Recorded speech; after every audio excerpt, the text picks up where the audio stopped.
Hello, welcome everyone. Welcome to a new virtual tour of the European Southern Observatory, or simply ESO, its acronym. My name is Farid Char, and with the producer Hector Salas, we are going to be your guides in this trip, in this virtual trip to La Silla Observatory. Just a little bit about me. I am one of the tourist guides of Paraná Observatory, actually, with more than 10 years of experience in astronomy outreach and education. And one of my personal hobbies is astrophotography. So as I told you before, I am not alone. I am with the producer Hector Salas. How are you, Hector? Hi Farid, happy to be here once again. So I'll introduce myself. My name is Hector Salas. I'm a PhD student at the Leibniz Institute for Astrophysics in Potsdam, Germany. I work mostly with topics related to the circumgalactic medium, that is the environment that surrounds galaxies. And I have been a part of the team of guides for Paranormal Observatory, starting in 2019. I started while I was doing my master's degree. And today I'm the producer, so I'll be reading all your comments, your greetings, your questions. So please, if you have any doubts, any questions, just send it. And during the tour, we'll have some breaks to answer them as best as we can. Thank you, Hector. ESO wants to be with you during these virtual visits and bring astronomy directly to your home or wherever you are. So please remember to send your questions or comments, and later we will have some time to answer all your questions. So Hector will be waiting for your questions to answer them later in this tour. Okay, so we are going to start immediately. And the first thing I want to do is to talk a little bit about the organization, about European Southern Observatory. So ESO is an intergovernmental organization composed of 16 member states. Its headquarters are located in Germany, and Australia is also one of the partners, but is in this case a strategic partner. Okay? And Chile is the host state and is the home of all ESO observatories. So from the 60s, and with those objectives in mind, ESO did choose one of the best places on the planet for astronomical observations. I mean, the Atacama Desert in Chile. So around that time, Chile had started an exploration campaign of several sites to attract international observatories such as ESO to our country. So Chile offered its territory, and ESO did choose the areas that seemed best. Okay? Now, the mission of ESO is basically about the design, to build and operate astronomical observatories. And what for? To enable important scientific discoveries and incentivize the promotion and cooperation in the astronomy field. Now, you will see a picture in a few moments with the observing site of ESO in Chile. So first, we have the Paraná Observatory. This observatory is the home of the Very Large Telescope, or VLT. Um, this is basically an array of different telescopes, and is at this moment the most advanced visible light telescope on Earth. In the future, near Paranal, we will also have the Extremely Large Telescope, or ELT, and this will be the visible and infrared telescope. I mean the biggest visible light telescope on Earth, and near there we will have the CTA, or the Cherenkov Telescope Array. This will be an array of telescopes focused on capturing gamma rays.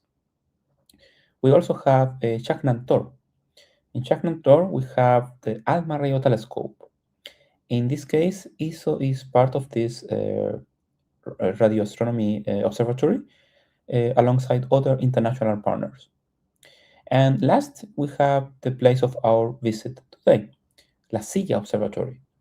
This was the first observatory of ESO in Chile. It is located in the Coquimbo region in the north of Chile, around 2,400 meters above the sea level. So we are going to visit this place now during the next hour.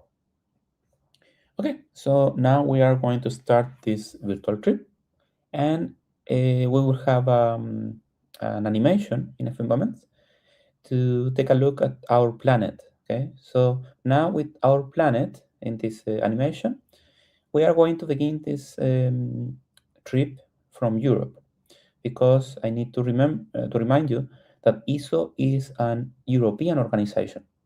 And in this map, outlined in white, we can see the different states, and they are the ESO member states. And Chile is participating as the host state and is the home of all ESO observatories. So, in order to know more about them, we are going to travel to the Andes Mountains. We are going to travel to the north of Chile. So now we are moving over to the Atlantic Ocean. So I can tell you a little bit more about the ESO's mission. So basically, the work of ESO is basically to imagine what type of instruments we need to study the universe.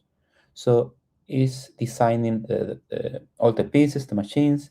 It's going to build the telescopes, and ESO will operate the telescopes. Um, so we are going to receive different observing requests from people, from scientists, from all from different countries. Okay? So in this way, we can incentivize the promotion and cooperation in the astronomy field. Okay, we are almost there. This is this is La Silla. Okay, so maybe we can remove the picture. Oh, thank you. So this is La Silla. We are going to. Do we have the drum uh, animation, Hector? Yeah, give me a second. There we go. So we are going to take a look at another view over La Silla. In this case, is like a flyover, or a drone flyover. So you can see the different telescopes in the mountaintop. You can see the different names of the telescopes. And I can tell you that in La Silla we have 10 telescopes under operations, and two of them are directly operated by ESO. The other telescopes, most of them are robotic. They belong to other institutions, but ESO is basically is basically providing support to basically to operate those telescopes in I mean remotely. Okay. Now, La Silla was inaugurated by ESO in 1969, and some of the telescopes in La Silla are not in operations anymore because, well, it's a very old observatory. But this site was chosen by the astronomical community as a place for astronomical observations in the beginning of the 60s. This is because La Silla has well, has a very large number of clear nights per year, a quiet atmosphere, a dry environment, and of course, dark and clear skies, uh, far away from artificial light sources. I mean, light pollution. So this is basically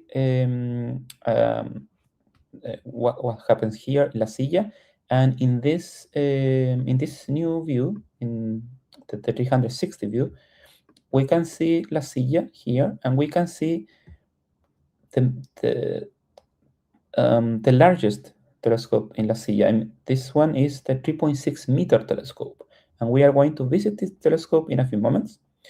Next to the 3.6 in this view, we have the NTT, the New Technology Telescope. We are going to visit this place in a few moments as well. And here you can see some other telescopes. They are the same from the drone flyover. Okay? So as you can see, we have several telescopes scattered in this mountain. Okay, I can also show you the panorama. You see, so you can see the landscape from La Silla.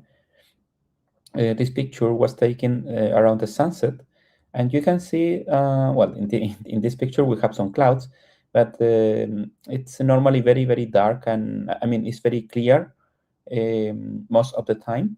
And during the night, yeah, of course, it's very dark. Actually, we have another picture later to show you how is a typical night from La Silla. Okay, I will rotate the view here just to show you what happens here. This is an old former radio telescope in La Silla, the CEST. It's not in operations anymore. But you know, La Silla is part of the legacy of astronomy in Toronto, Chile. Okay, now we are looking to the east, and we can see the Andes Mountains there. So as you can see, we are in the middle of the Atacama Desert.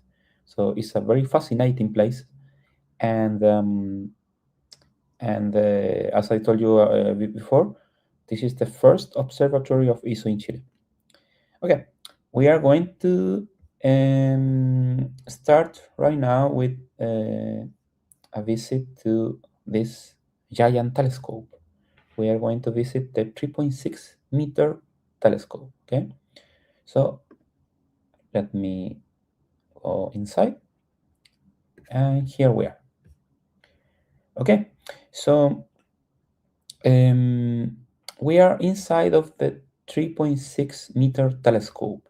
Okay, this this telescope is very special, and this telescope is working in a very important mission to with a very interesting instrument, because the instrument that is connected to this telescope is looking for exoplanets. So it's like an exoplanet hunter. So I am going to tell you about this in a few moments.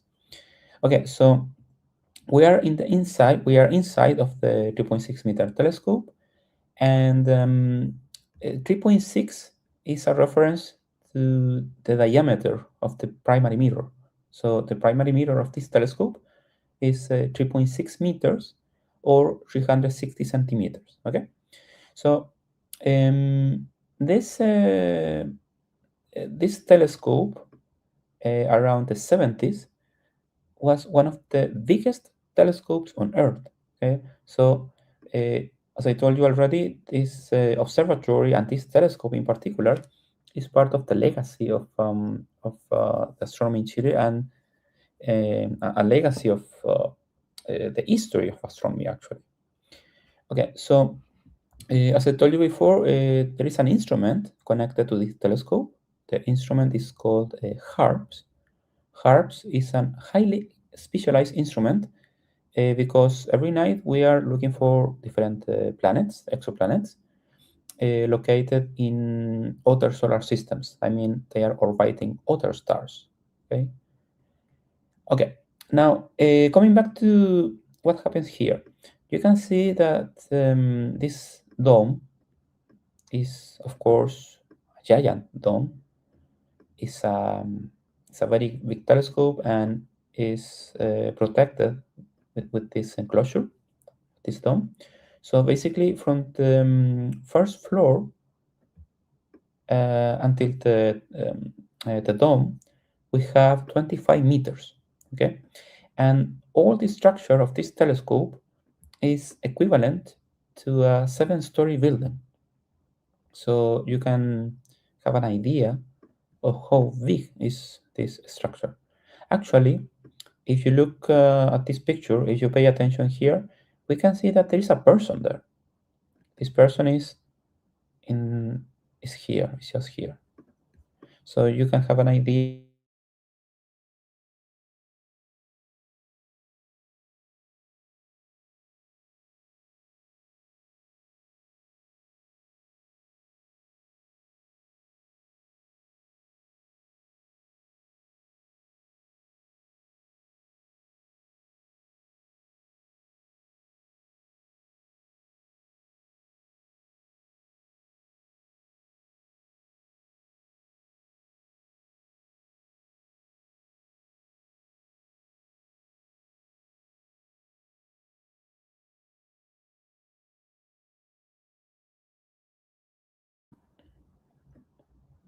Hector, can you hear me? Yes, I can hear you. Okay, so we have the picture. Okay, so sorry. Okay, so now we have the picture here, and you can see the different components of the telescopes of the telescope in this picture. So essentially, in dark blue, right here, we have the main structure holding the telescope. This is the mounting, okay? Now, the mounting works as a big arm holding the telescope, and this structure will, let's say, contain different systems for the energy, for example, different systems for the main telescope. So essentially, this mounting is helping the telescope to do alternate operations. Okay, now mounted mounted over this arm, we have the telescope, and this telescope needs to move all night to follow the objects, the astronomical objects in the sky. So we have to track the objects because, of course, the Earth is rotating, and we need to point to different objects every night. So this telescope is, of course, very active, and in order to understand better how this telescope is moving, I think we have a quick video, Hector, to show our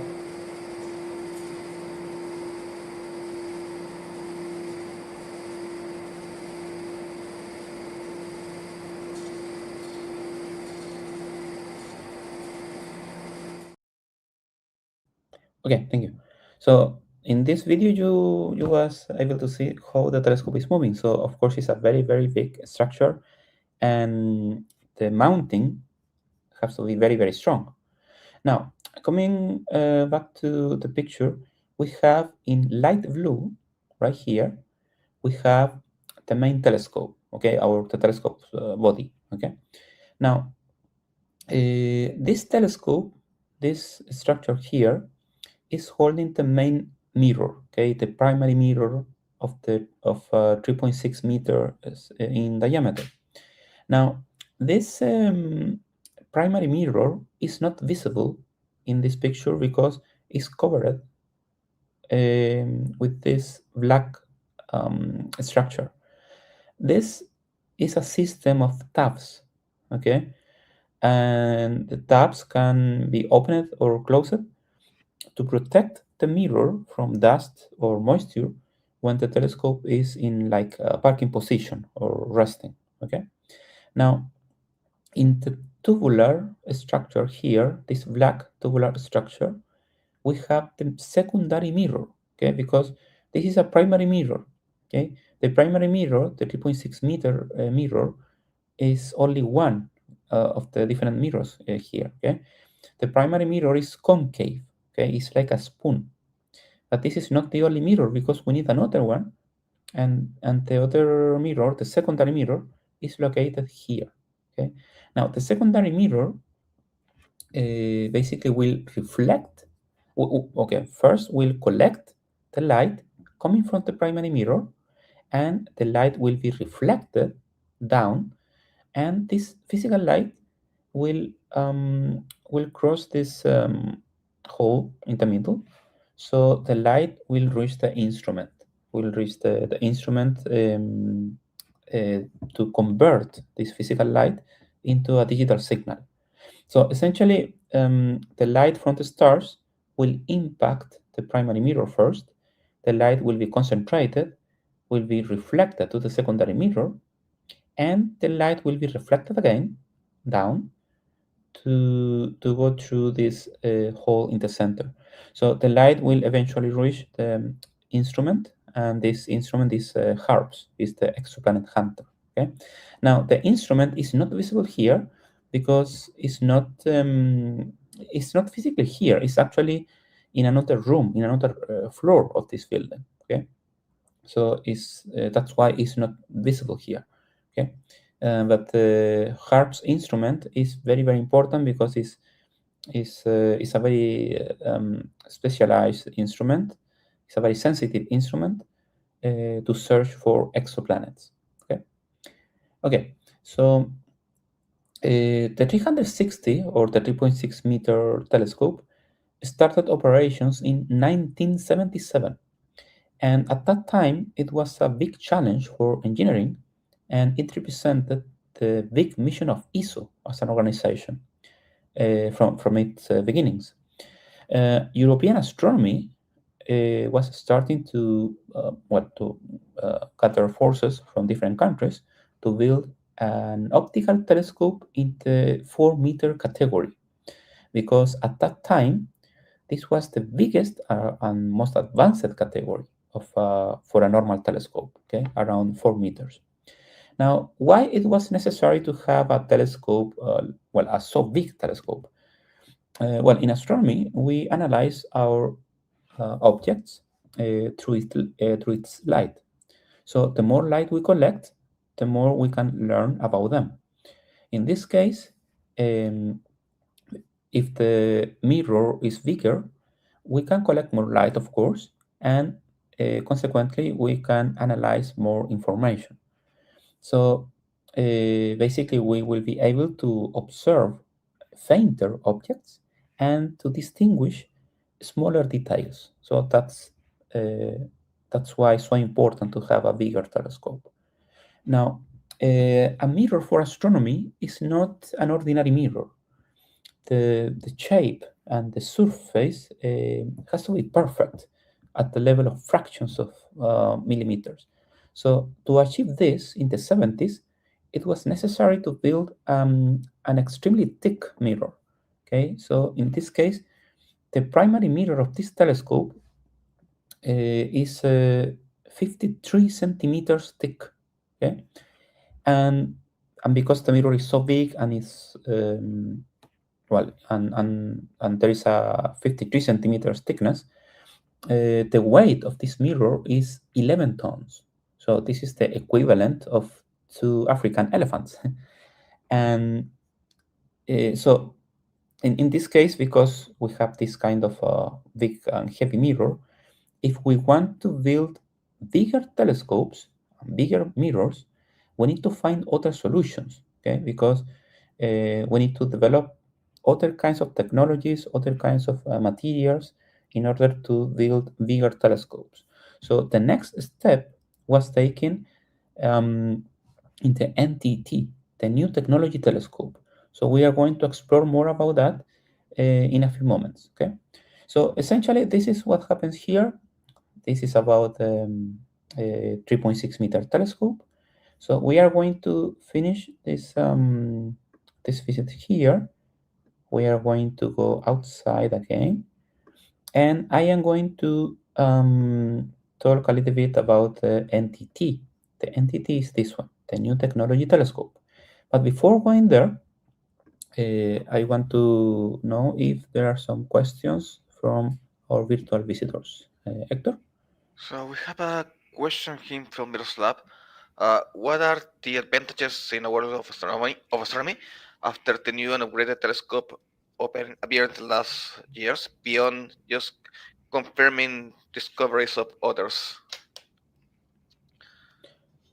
Um, if the question is about okay, when I read upgraded telescopes, you need to understand that we are upgrading telescopes in terms of making bigger mirrors, okay, but also in order to build more advanced instruments. Okay, in astronomy, both things are important. Of course, you need if you have a bigger mirror, you can collect more light. Okay, and that's important because you can get more details, get fainter objects, etc. But the instruments are also important, of course, because they are very sensitive, machines, cameras, um, to analyze this information. Okay, so in simple words, the main advantage is that you can get more details on fainter objects, and of course, when you consider the new technologies, for example, interferometry, something that you have in Paranal, for example, in the Paranal Observatory, you can do different kinds of science. You can even combine telescopes. That's why I was mentioning interferometry. So essentially, you can get more information that was impossible to receive in the past. I don't know, Hector, if you have another Yeah, I perspective think about that. good way to answer this question is mentioning that there are still several things in astronomy that are unknown and that we cannot truly know with the current instrument that we have. And we might be able to answer those questions with new and upgraded telescopes. So, for example, we don't know at which point in the creation of the universe the first stars or the first galaxies started to appear. We have an idea of when that was supposed to be, and then we have the James Webb Telescope, and we see that there are galaxies way earlier than we thought there were going to be. So we have to change our theories of at which point galaxies start to form it. So yeah, there are things that we cannot do right now. For example, um, studying detail the formation of exoplanets or studying in detail the composition of their atmospheres. We might be able to do that with the LT once it's finished. And there are also things that we didn't expect that were completely new discoveries that were done, for example, with James Webb. So yes, so there are still things to find out. It's not just uh, getting better images of something that we already know that is there and just confirming that is there. There are still some discoveries to be made. There are still progress to be made in the field of astronomy.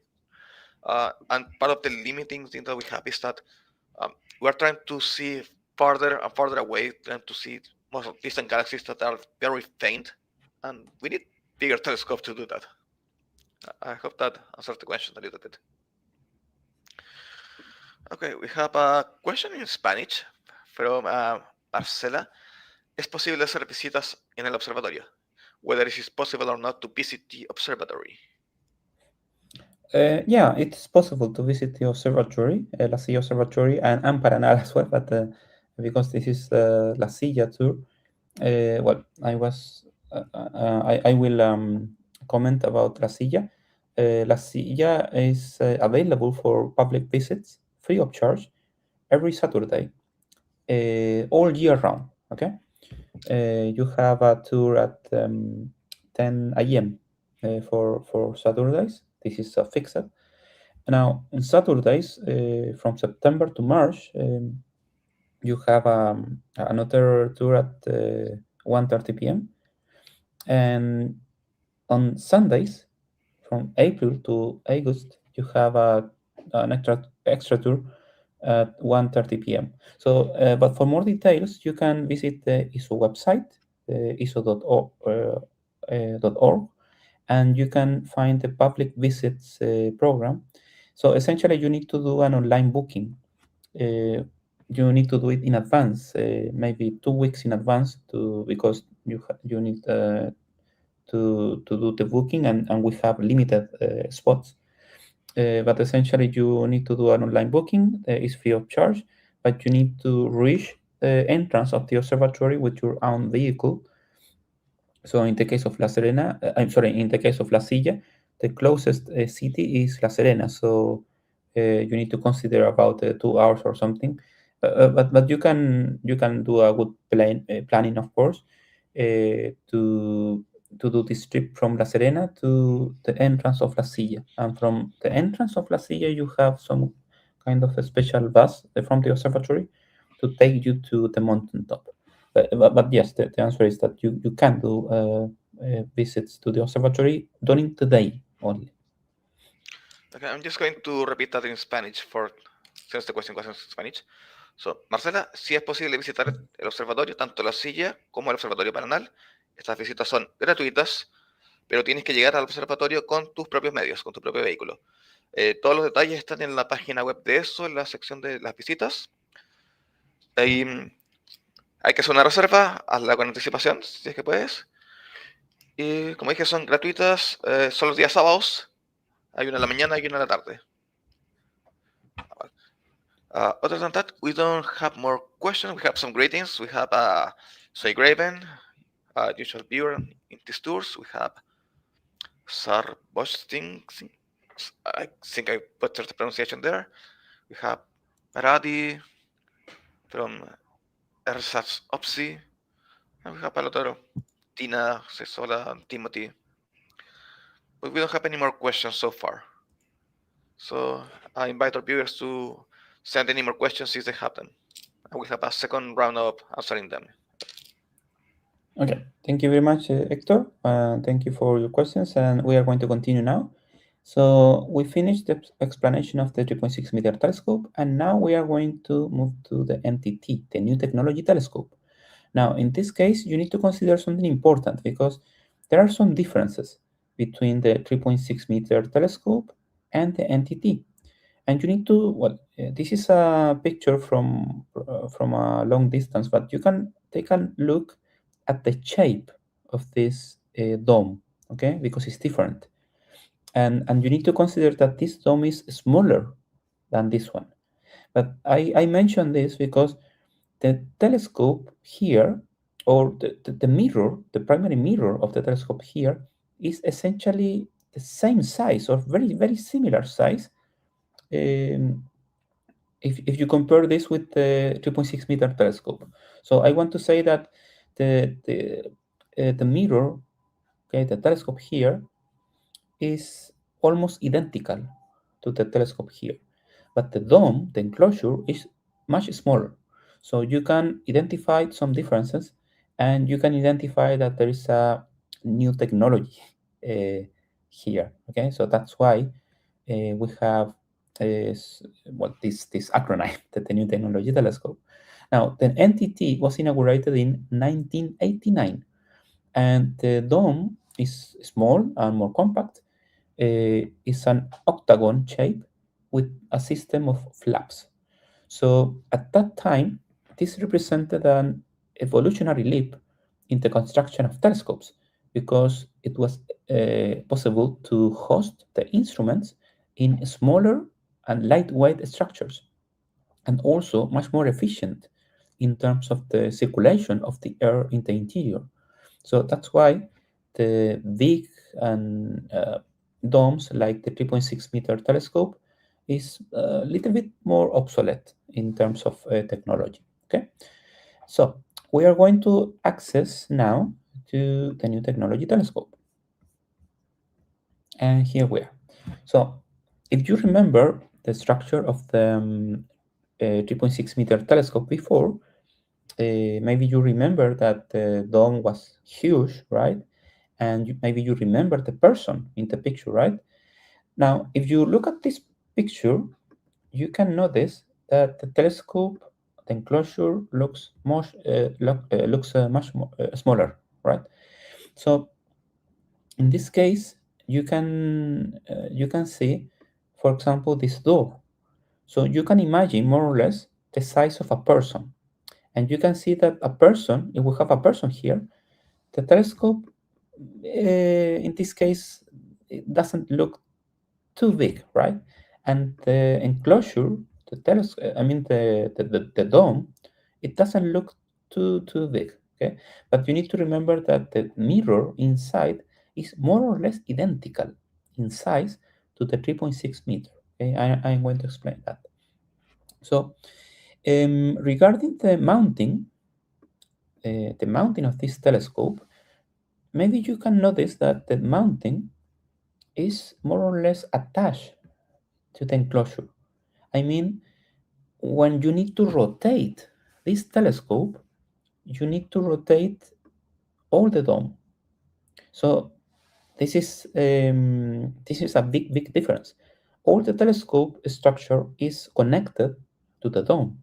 Okay, so when you have a rotation, both things are rotating, the dome and the telescope. Okay, so this is a first difference.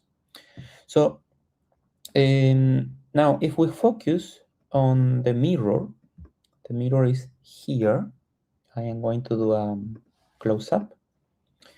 The primary mirror is located over this structure here, and this disk is the mirror. Okay, we can see that there is some reflection here. Now, if you remember the mirror of the 3.6 meter telescope, this was a huge mirror, of course, with 53 centimeters thickness. Okay, the mirror of the NTT is almost identical because this mirror is 3.58 meters. Okay, so it's little bit smaller, but it's almost the same. Okay, 3.58 meters. And this one is not so heavy because this mirror is sorry, first it's not so thick because the thickness in this mirror is only 24 centimeters.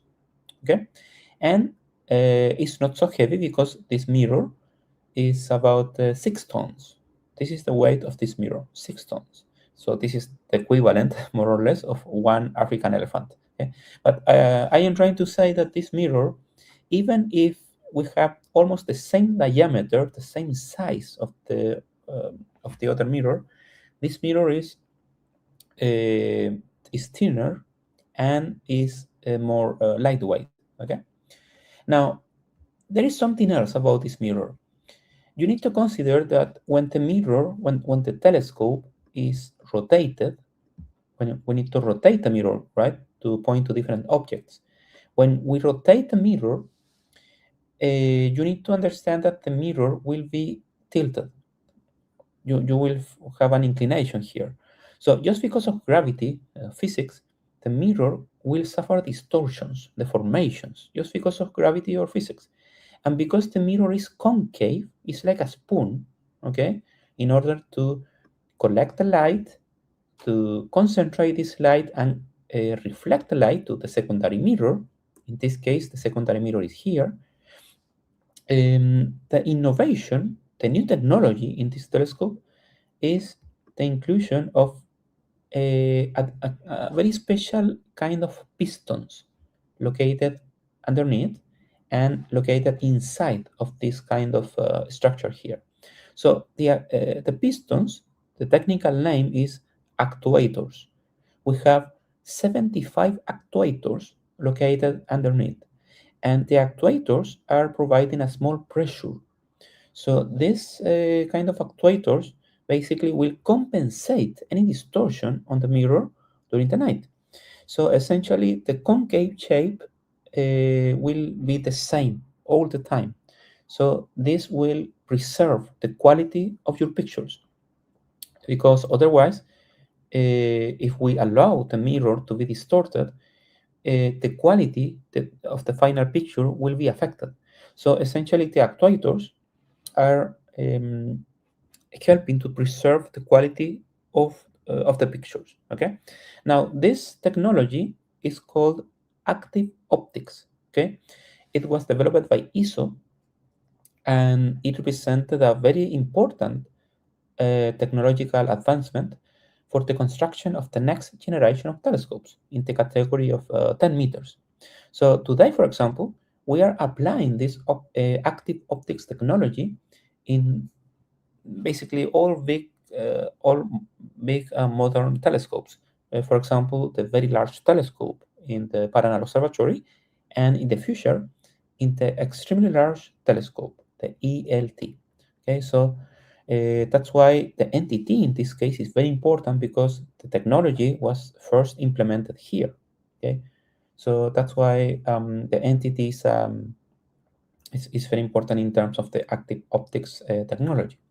Now, something important about the operation of the telescopes. Well, you remember the 3.6-meter telescope. Now you are looking at the NTT, but you are not. We cannot find a scientist working here. So maybe you are wondering, where are the astronomers? Well, the astronomers are not exactly here. They are not in the telescope. They are not in this place exactly. They are working from another location. They are working from a dedicated control room. And now we are going to show you a time lapse in order to understand what happens in this control room. The control room is physically located in another place of La Silla, and you can see that we have several telescopes, several computers. So the computers are for different purposes, to supervise the observations at night. So normally you have an astronomer and you have a telescope operator. So the workstation to the left belongs to the NTT telescope, and the workstation to the right belongs to the 3.6 meter telescope. So this is what happens at night. You have a lot of people working on the computers all night, but they are in a comfortable location, of course, and essentially they need to stay in front of a computer. Okay, they don't need to be on the telescope at night, and they are controlling everything from there remotely. Okay. Okay. Well, at this point, you already know a lot about the observatory and the people working here. So now I want to invite you to take a look at the main scientific milestones from all ESO observatories. I mean, from La Silla, Paranal, and Chajnantor. So please pay attention and let's take a look at this top 10. Observations with ESO telescopes have led to many breakthroughs in astronomy and, over the years, have been responsible for some truly remarkable findings. Here is our list of ESO's top 10 astronomical discoveries so far. Astronomers using ESO's Very Large Telescope have discovered by far the brightest galaxy yet found in the early universe, and found strong evidence that examples of the first generation of stars lurk within it, stars that were previously only theoretical. These massive, brilliant objects were the creators of the first heavy elements in history, elements that are necessary to forge the stars we see around us today, the planets that orbit them, and life as we know it. ESO telescopes have provided definitive proof that long gamma-ray bursts are linked with the climatic explosions of massive stars, therefore solving an enduring mystery. A telescope at La Silla was also able to observe the visible light from a short gamma-ray burst for the first time, showing that this family of objects most likely originates from colliding neutron stars. Astronomers using ESO's HARPS instrument in 2010 discovered a planetary system containing at least 5 planets orbiting the Sun-like star HD 10180. They also found evidence that 2 other planets may be present, one of which, if confirmed, would be among the lowest mass exoplanets ever found. Newer observations and reanalysis of the data suggest that there could be even more planets around this star. ESO's Very Large Telescope was used to detect carbon monoxide molecules in a remote galaxy, seen as it was 11 billion years ago, a feat that had remained elusive for 25 years. This allowed astronomers to obtain the most precise measurement of the cosmic temperature at such a remote epoch, and it matched the temperature predicted by the Big Bang theory. The atmosphere around a super-Earth exoplanet was analysed for the first time using the VLT. The planet, which is known as GJ1214b, was studied as it passed in front of its parent star, and some of the starlight filtered through the planet's atmosphere. The atmosphere was found to be either mostly water in the form of steam or dominated by thick clouds or haze. Using ESO's VLT, astronomers measured the age of the oldest star known in the Milky Way. At 13.2 billion years old, the star was born in the earliest era of star formation in the universe. Uranium was also detected in a Milky Way star and used as an independent estimate of the age of the galaxy. The VLT obtained the first ever image of a planet outside our solar system. The planet, which has a mass about 5 times that of Jupiter, orbits a failed star, a brown dwarf, at a distance of 55 times the average distance between the Earth and the Sun. In 2014, ALMA, the Atacama Large Millimeter Submillimeter Array, revealed remarkable details of a solar system that is forming. The images of HL Tauri were the sharpest ever made at sub-millimeter wavelengths. They show how forming planets are vacuuming up dust and gas in a protoplanetary disk. One of ESO's proudest moments came when two independent research teams, including ESO staff, arrived at a truly revolutionary finding: that the cosmos is not only expanding, but that it is doing so at an increasing rate. The findings of the separate teams were based on observations of exploding stars, or supernovae, including measurements made from ESO's telescopes at La Silla and Paranal. This discovery was rewarded with the 2011 Nobel Prize in Physics. And finally, several of ESO's flagship telescopes were used in a 20-year study to obtain the most detailed view ever of the surroundings of the monster lurking at the heart of our galaxy, a supermassive black hole. Astronomy is always moving forwards, and ESO's top 10 scientific discoveries are not set in stone. Observations with ESO. Okay, so that was the top 10. I hope you like it. And now we are going to do a very special activity because now, as you can see in this new picture, we can see the nighttime from La Silla. So we are going to explore a little bit about the celestial objects from this observatory. And now we are going to show you something. Okay, oh, by the way, this is the NTT at night.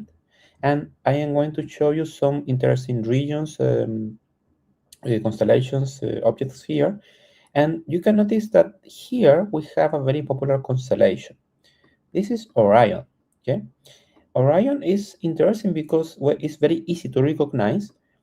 It's visible from the southern hemisphere and the northern hemisphere, so you can see this constellation from almost anywhere.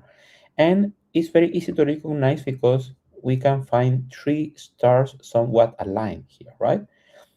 Orion represents in the mythology a hunter, and the three stars here represents Orion's belt. Okay, in South America, it's usually we usually call this formation Tres Marias or Three Marys in Spanish.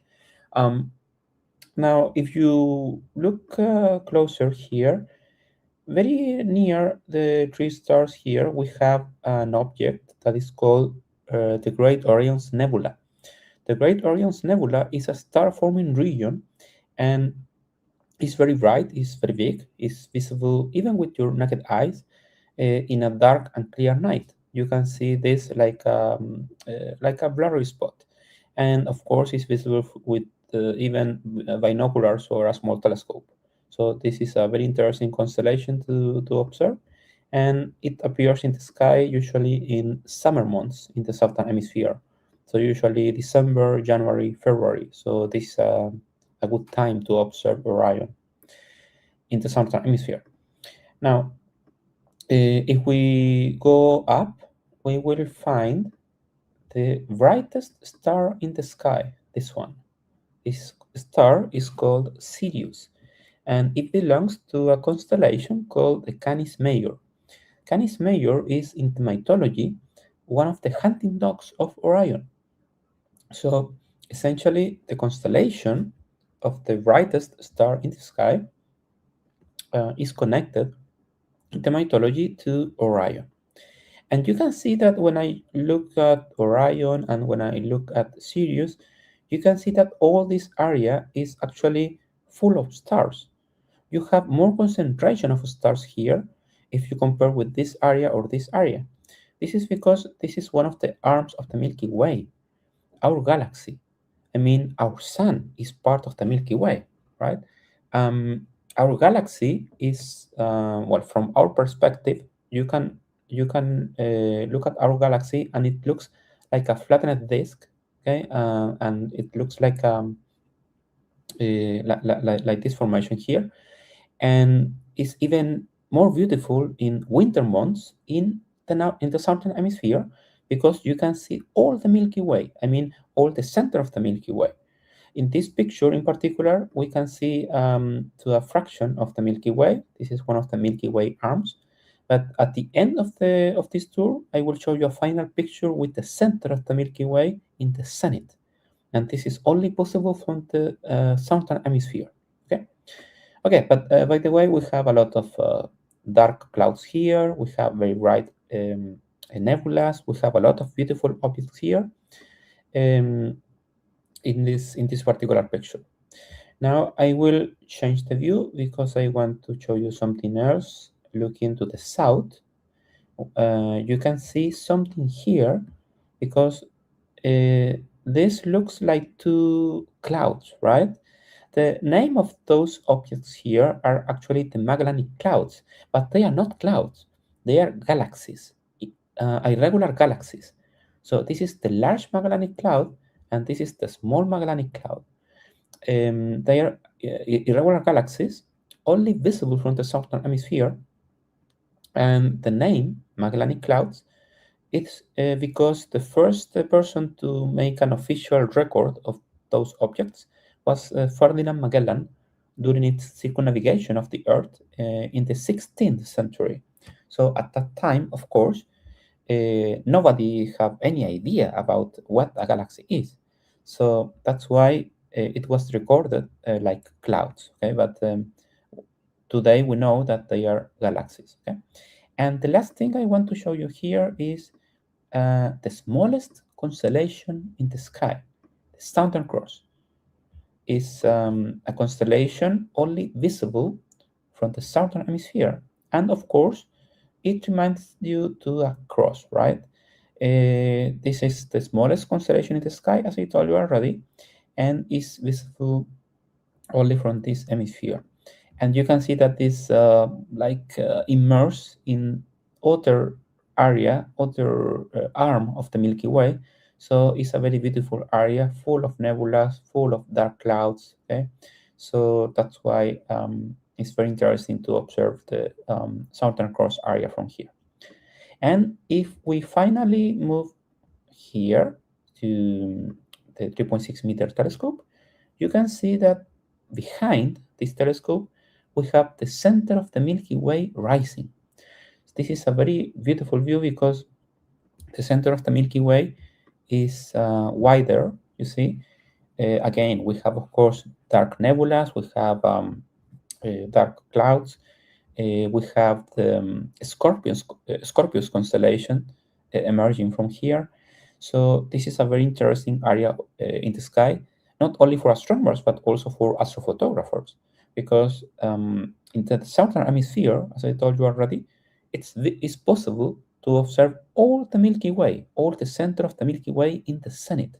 So this is possible in winter months from the southern hemisphere. I mean, things like June or July. Okay. Now, I am about to finish here, but I am going to show you another perspective of the night sky from the top of the platform of the 3.6 meter telescope. You can see the night sky here.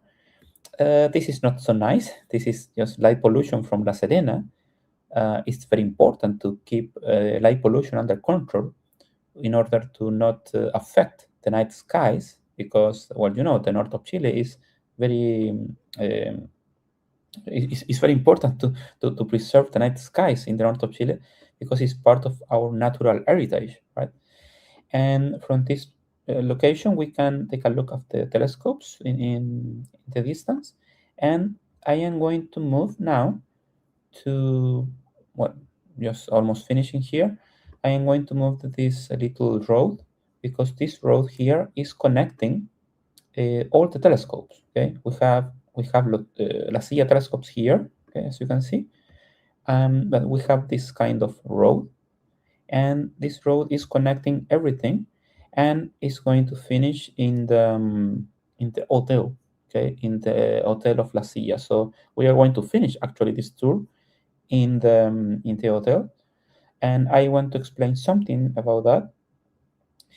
La Silla Hotel is the place for the astronomers, the scientists, all the people working in this observatory. So we have the dormitories, we have a restaurant, we have everything, all necessary things for the people working in this observatory. And the person here is the photographer in charge of all the pictures you was able to see during this tour. And I want to show you that this picture in particular was taken during winter. Was probably taken in June or July, and a proof of this is that you can see in the zenith the center of the Milky Way. So I know this is impossible to observe from the northern hemisphere. From the northern hemisphere, you can see maybe 75% and more or less close to the horizon. But in the southern hemisphere, you can see all the Milky Way, the center of the Milky Way, just about you. So this is, of course, beautiful, very impressive, and that's why many people likes to come here, the north of Chile, to take astrophotography.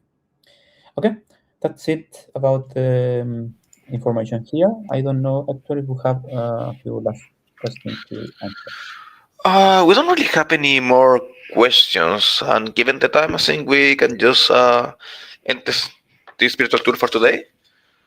So, from my side, I would like to thank our viewers and let them know that we're doing these virtual tours every Saturday, switching between Spanish and English, and the Sea Observatory and Paranormal Observatory. So, if you know somebody that might be interested in this type of content, please let them know that we are doing this every Saturday. Thank you very much, Hector. Yeah, and from my side, well, I just want to remind you that all this visit information, pictures, etc., is available on the ESO website. So you can visit the ESO page to know more about everything you want about La Silla or the other observatories. And yeah, we have different tours, Spanish and English, La Silla or Paraná. So please stay updated. And I hope you enjoyed. And on behalf of ESO, of course, I want to thank you very much for your virtual presence. So thank you very much and goodbye.